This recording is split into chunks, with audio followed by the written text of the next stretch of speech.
Мәнерлеп сырғанаудан жарыс Теміртауда осымен 3-ші мәрте өткізіліп отыр. Жарыс қалалық спорт бөлімінің қолдауымен ұйымдастырылған. Жылдан жылға аталмыш спорттық сайысқа қатысушылардың саны артып келеді. Бастапқыда 30 спортшы бақ сынаса, сайысқа биыл 107 мәнерлеп сырғанаушы қатысып отыр. То есть мы защищаем честь городского спортивного клуба Темиртау.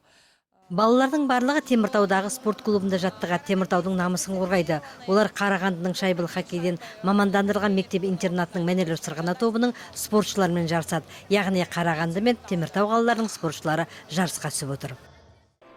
Қарағандының мәнерлеп сырғанау бөлімі еліміз көлеміндегі озық мектептің бірінен салынады. Ал Теміртаудың қалалық бөлімшесінде 75 жасөспірім тәрбиеленуде. Оларды 2 жаттығушы әзірлеуде.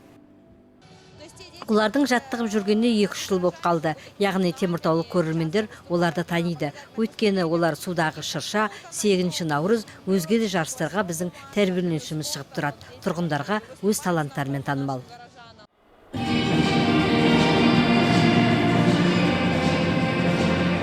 Ева Андрюхова 7 жаста. Ол мәнерлеп сырғанау спортымен 4 жылдан бері жаттығып келеді. Бұл талапты қыздың жарыс алаңына 2-ші мәрте шығуы екен.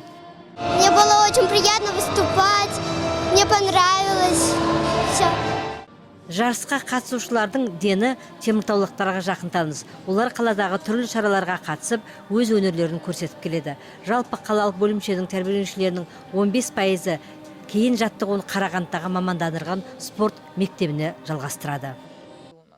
Біздің бөлімшеде балалар осы спорт түрінің алғаш сабақтарын алады, алғашқы әліппесін үйренеді, алғашқы жарыстарға шығады. Сол себептен бізге келіп, қатысушылар да көп, талантты қыздар мен балалар да көп. Қалалық біріншілік 2 күнге жалғасады. Ұйымдастырушылар қаланың спорт бөлімі әрбір жас шамасы бойынша жеңімпаздарға мақтау қағаздары мен кубок табыс етеді. Ал сәуір айының аяғында Қарағандыда облыстық турнир өткізіледі. Осы жарыстың қорытындысы бойынша команда жасақталып, олар Теміртаудың намысын қорғайтын болады.